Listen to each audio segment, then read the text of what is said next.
और वो गलती ये है कि हमें हमेशा से कहा जाता है कि पढ़ना कैसे है, पढ़ना बहुत मेहनत के साथ है, you have to study hard. काम कैसे करना है वो हमें सिखाया जाता है कि you have to work hard. हमें पढ़ना है तो हमें जॉयफुली पढ़ना है, एक प्लेजेंट स्टेट ऑफ माइंड के साथ पढ़ना है, एंजॉय करना है अपनी पढ़ाई को। अगर हमने काम करना है सो वो काम हमने किस तरह से करना है, इसका सिंपली जवाब ये है कि हमने एंजॉय करना है अपने काम को। अगर आप कोई भी काम एंजॉय करते हुए करेंगे ना, सो उसका रिजल्ट तो एक तो अच्छा होगा, प्लस आप जब इंजॉय करते हुए कर रहे हैं सो आपका उस वक्त ब्रेन और आपकी बॉडी अलाइन होकर दी बेस्ट परफॉर्म करेंगे। एक बहुत बड़ी गलती जो हमारे आबाओ अजदाद ने भी की, हमारी जनरेशन भी कर रही है और शायद हमारे आने वाली जनरेशन भी करे, और वो गलती ये है कि हमें हमेशा से कहा जाता है कि पढ़ना कैसे है, पढ़ना बहुत मेहनत के साथ है, you have to study hard. काम कैसे करना है वो हमें सिखाया जाता है कि you have to work hard, बहुत ही मेहनत से काम करना है। इसी की वजह से एट टाइम्स हम अपना बेस्ट नहीं दे पाते, बिकॉज हमें किसी ने कभी भी सिखाया ही नहीं कि पढ़ना किस तरह से है। हमें पढ़ना है तो हमें जॉयफुली पढ़ना है, एक प्लेजेंट स्टेट ऑफ माइंड के साथ पढ़ना है, एंजॉय करना है अपनी पढ़ाई को। अगर हमने काम करना है सो वो काम हमने किस तरह से करना है, इसका सिंपली जवाब ये है कि हमने एंजॉय करना है अपने काम को।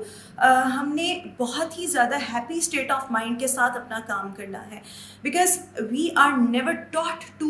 Work joyfully, we are never taught to study joyfully. हमें हमेशा से हर चीज़ के लिए कहा जाता है मेहनत से करना है, you have to work hard.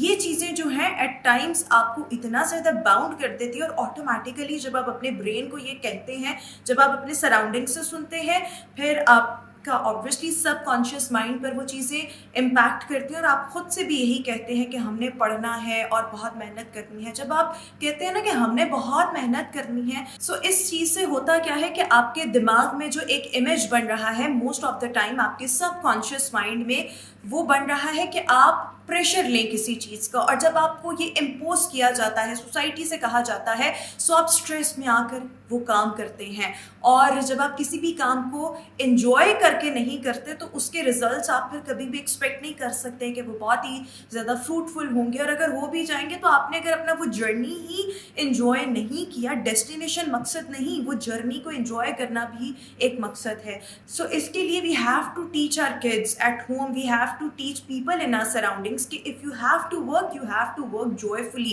with a happy state of mind. If you have to study, if you are supposed to study, तो आपने पढ़ना भी इसी तरीके के साथ है कि आप इंजॉय करें जो भी आप पढ़ रहे हैं, आप खुशी महसूस करें, और आपका गोल ये हो कि हम नॉलेज हासिल कर रहे हैं, और अल्टीमेटली वो नॉलेज जो है वो हमें बहुत ज़्यादा बुलंदियों पर लेकर जाएगा। और इसके पीछे बहुत ज़्यादा साइंटिफिक और मेडिकल एविडेंसेस भी मौजूद हैं कि जब आप कोई भी काम एंजॉय करते हुए करते हैं, और वो कोई भी काम हो सकता है, वो आपकी पढ़ाई हो सकती है, वो आपका वर्क प्लेस पर कोई काम हो सकता है, वो आपकी जॉब हो सकती है, वो आपका करियर हो सकता है, वो आपकी कुकिंग हो सकती है, वो हाउस कीपिंग हो सकती है, वो ये काम भी हो सकता है कि अगर आपने कोई चीज़ वॉश करनी है, कपड़े धोने हैं, लॉन्ड्री करनी है, अगर आप कोई भी काम एंजॉय करते हुए करेंगे ना, सो उसका रिजल्ट तो एक तो अच्छा होगा, प्लस आप जब इंजॉय करते हुए कर रहे हैं सो आपका उस वक्त ब्रेन और आपकी बॉडी अलाइन होकर दी बेस्ट परफॉर्म करेंगे। सो दी बेस्ट अपनी बॉडी से और अपने ब्रेन से परफॉर्म करवाने के लिए बहुत ज़्यादा ज़रूरी है कि जो भी आप काम कर रहे हैं, आप पढ़ रहे हैं, आप वैसे कोई काम कर रहे हैं, आपने उसको फुली तरीके के साथ इंजॉय करना है। बट ये नेगेटिव चीज़, मैं इसको नेगेटिव भी कहूँगी कि हमें हमेशा से यही सिखाई जा रही है कि बहुत भाई मेहनत करें and work hard and study hard, तो ये चीज़ें ऑटोमेटिकली हमारी ब्रेन की परफॉर्मेंस को डिक्लाइन की तरफ लेके जाती हैं, हमारी बॉडी की परफॉर्मेंस को डिक्लाइन की तरफ लेके जाती हैं। सो अपने इर्द गिर्द जितने भी लोग हैं, अपने घर के बच्चे और ख़ुद के साथ भी जब आप एक सेल्फ टॉक में ख़ुद को एंगेज करें, सो आपने हमेशा से यही कोशिश करनी है और ख़ुद को भी यही सिखाना है और लोगों को भी कि you have to work joyfully, you have to work happily, you have to work with the satisfaction. Thank you.